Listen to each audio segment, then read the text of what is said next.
if we were to truly find that peace every day and be able to be present, relax our heart rate, not empty our mind, but listen to what's happening, what would you say are the 3 questions we should ask ourselves every single day that would help us improve our life?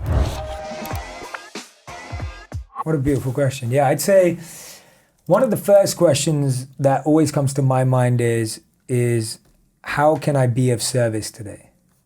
How can I be and this is extended from that first question, how can I be an instrument of love, compassion, and kindness? And that's what I count as service in my own definition. And so what I would say to anyone listening is define the words yourself. Because what service means to me may be different to you. Right. And so it's important. But for me, it's like, how can I be of service today? And the reason why I love that is, we've talked about this before, when you're wired for service, you're set up, right? We talked about in the last podcast, like service sets you up to feel satisfaction, to build bonds and create connections, and does so much. So being of service is one of the first questions I would ask. The second question I would ask myself is, what do I love about myself? Right? What do I actually love about myself? That is probably the most powerful question anyone could ask, because most people never learn to love themselves. Totally. And we always find the things that we don't love about ourselves, and we fixate on those things. And that's one of the repeating thoughts in our head that keeps us playing small every day. All the time. And we talk a lot about today self-love and self-care. But I think, a lot of that starts with self-awareness, which we know about, self-knowledge. But self-knowledge creates self-trust. And a lot of it's like learning to trust ourselves. And it's like, if I don't know what I love about myself, how am I ever going to trust myself? How am I going to trust that I have my best interest at heart? Yeah. And so asking yourself, what do you love? And then the third and final question I think I would ask myself is who do I want to be?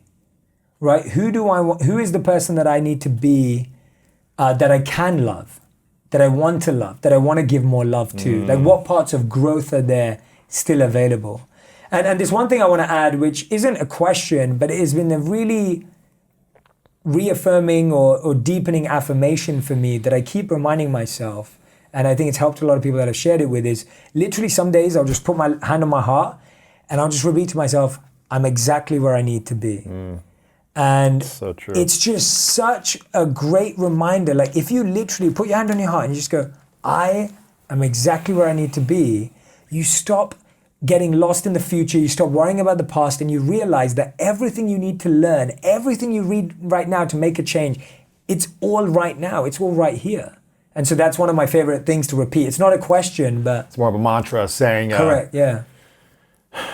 Because I find it so hard for people today who compare themselves to everyone online about not being where they want to be, or not having the career or the relationship or the body or whatever, the following or the attention. A lot of people compare themselves to other people in their space, friends, family, and they don't feel enough.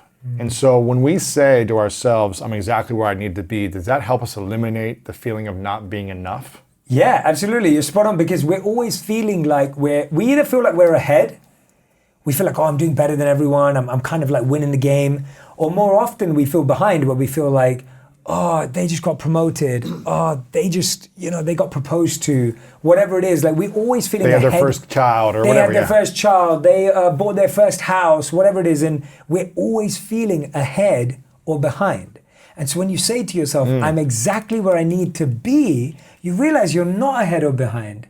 And the problem is, if you always think you're ahead or behind, then you're always comparing yourself to others. Whereas if you're where you need to be, you now just need to get to the next place of where you want to be. Yeah. And also, you only get ahead of yourself by first being present with yourself.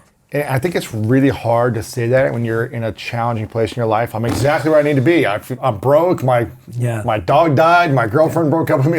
It's hard to accept that. Yeah. And I've been there. I know you've been there. It's really challenging to say, my life is perfect right now, when you don't feel that way. Yeah. But I think when you can learn to accept timing of life and know that, a mentor of mine early on, when I was broke and I was an intern, working for free for 6 months for someone. I was living on my sister's couch. I remember saying I would do walks with him every day. And I was like, man, I could really use some money, in my life. I'm just sick of being broke.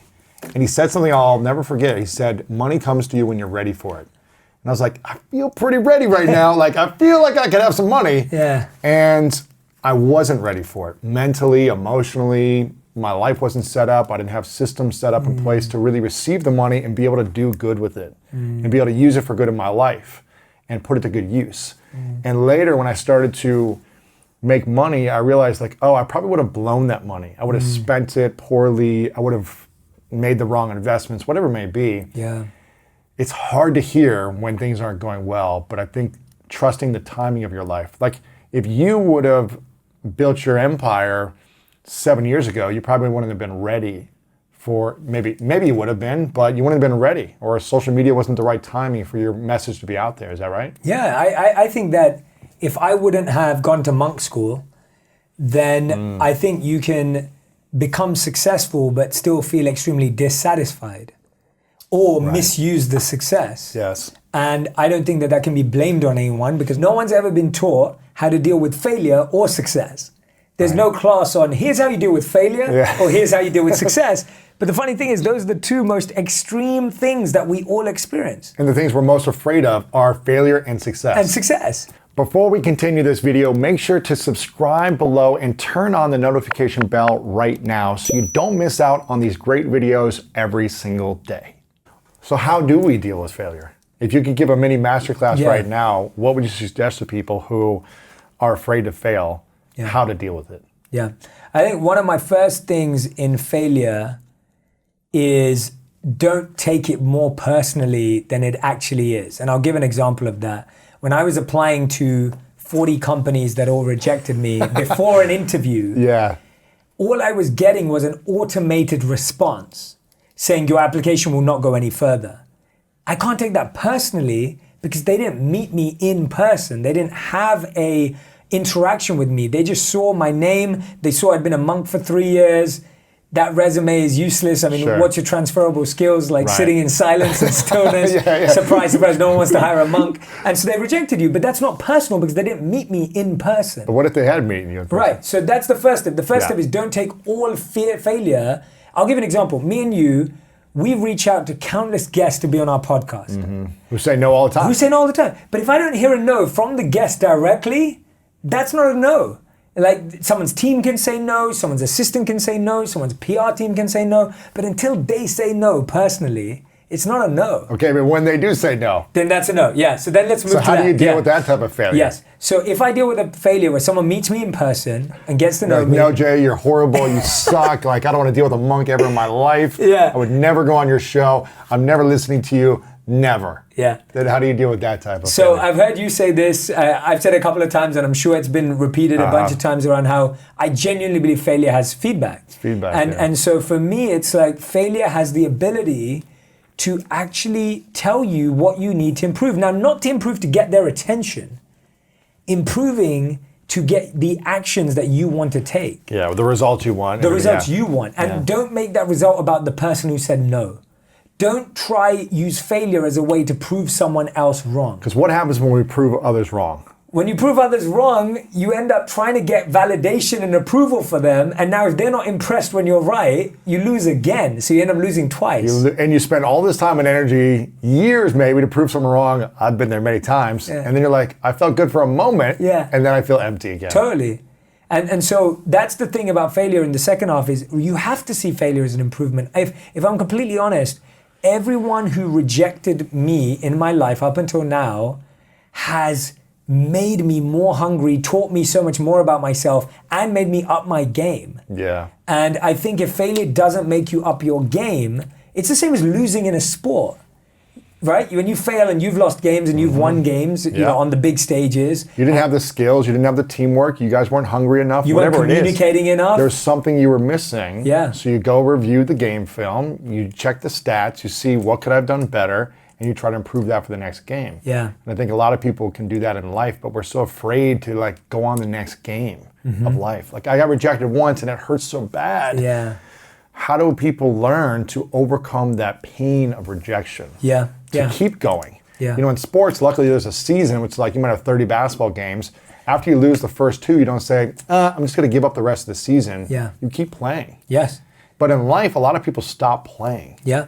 Why? Yeah, I think that's great mental training too. I think Yeah. sports is great mental training because you have to show up to the next game even if you lost and you don't feel bad. Exactly. That you don't feel good, sorry. And one of the things, before I dive into that question, one of the things that you reminded me of was the Last Dance documentary. Mm-hmm. So there's that season that Michael Jordan, everyone is in agreement that he is one of the best players to be playing. And they keep losing. And they didn't make the finals. Right? They didn't make the finals. They lost. And then they realized they need to get the team.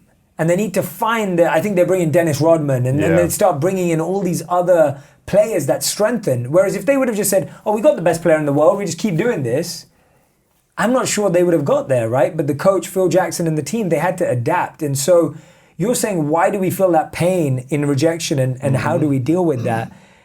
I think we feel that pain because we look at a failure, right? We look at it as a complete definition of us, right? We're looking at it as there's that famous statement of like, failure is an event, not a person. Right. And I don't know who said it, but it's one of those statements that really clicks. Like failure is an event, not a person. Whereas we start thinking we are the failure. Like we say, I am a failure. Exactly, right? Like those are the words. I am a failure. I got rejected. And it's like, no, your application got rejected. Yeah, your efforts. Your effort, your specific effort at this moment in time got rejected. Your specific exam at this point got failed. You are not a failure. And so you have to disconnect and distance yourself from the event. You know what's interesting is like no one who was successful at everything they did ever told a good story. Like the greatest stories are the ones who overcame failure and adversity. It's not the ones who are like, everything was easy for me.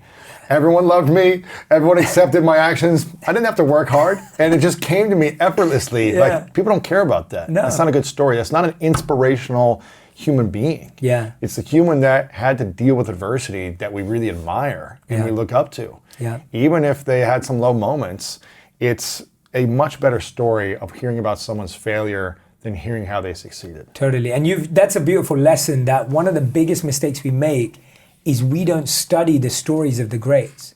So how many people's lives have you studied from start to finish? Yeah. If you've studied someone's life from start to finish, I genuinely believe this is like the core skill that's needed. I would say that the people I admire, I have studied their lives from start to finish. I know why they made bad decisions, what they consider to be good decisions. Like there's autobiographies and biographies out there. There's podcasts like ours where people can come and listen to people's stories.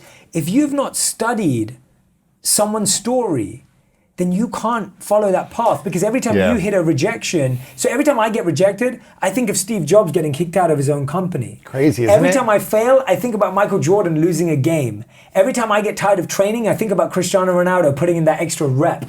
Those are the visual cues that we need, but you only get those visual cues if you've done the research and the study. And then you go, oh, if Steve Jobs was kicked out of his own company, but then still had the audacity at one point to go and build Pixar, then I think I'm all right if I just didn't get this job. Yeah, and and Apple wouldn't be where it is today without him getting kicked out, learning the lessons, having humility, like gaining some compassion, all the things that people said he didn't have fully at that time.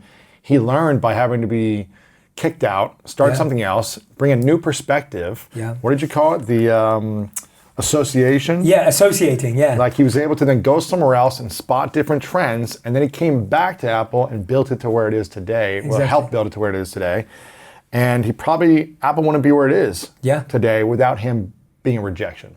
Which is crazy to just think of that, yeah, exactly. So if he would have kept saying, I'm going to keep doing it my way, and this is the way it is, it probably would have had some challenges. Yeah, absolutely. And I think that's the more you study the lives of inspirational people, and that's what I'd say is everyone should pick their top 3 inspirational people and go and study their lives. The full life, Their full life. Yeah. And read the biography, the autobiography, listen to every podcast. I mean, like seriously get immersed in that person or the journey in the industry you're trying to make it in. And when you do that, you'll realize that your journey actually doesn't look that different from theirs. Yeah. It actually probably looks similar. So how do we go inside our minds and say, okay, I'm getting rejected over and over again. I'm trying really hard. It's not working. How do we still deal with that emotional pain?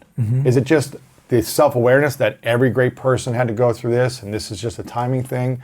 Like, how do we eventually just ease that? Or should we not try to ease that pain? I don't think it's about easing it. I think it's about engaging it. You know, and I believe that the engaging does the easing, in my opinion, at least. So what I mean by that is, behind that pain is a understanding that I don't have this skill.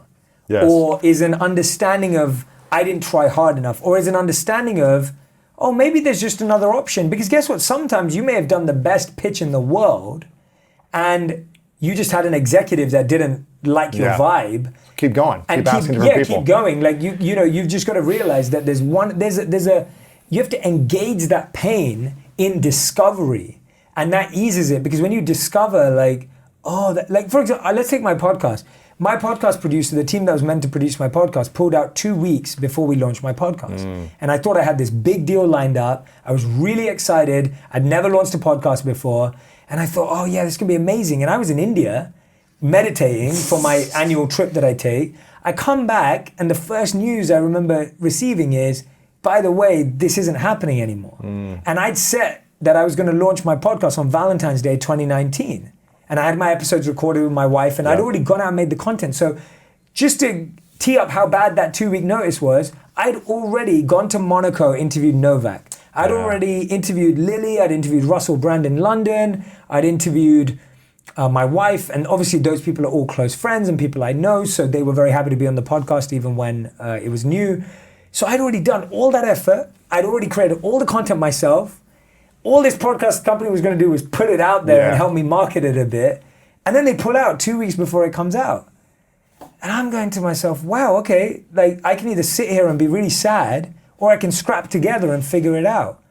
And so the only thing I realized was it actually turned out perfectly, because now I own my podcast fully. And I'm completely aware of every part of the journey, and it gave me more confidence in myself that I could scrap together when I had to. Yeah. And I think that's what it is, that we lack confidence. We're waiting for someone else to tell us how we should feel about ourselves. And I think if we go back to those 3 questions you said, like when you're feeling a failure over and over and over again, or you feel a sense of I'm not enough, or whatever it may be, go back to asking those 3 questions to yourself. How can I be of service today, or serve today? What can I love about myself? So even when everyone's saying no, what is there to love about me? Correct. To remind yourself and not be validated by other people's opinions. Yeah. And who do I want to be that I can love? Yes, exactly. So who do I need to become? Who do I need to become that I can love? And just keep focusing on the process, because the process is the prize. Yes. And focus on that journey. If you want to learn more about how to master your mind, check out this next video right here. We're all faced with great opportunities brilliantly disguised as impossible situations, and we are at that point, at that nexus point in our evolution as a species. So then you don't try to fix that. That's never going to work. What you do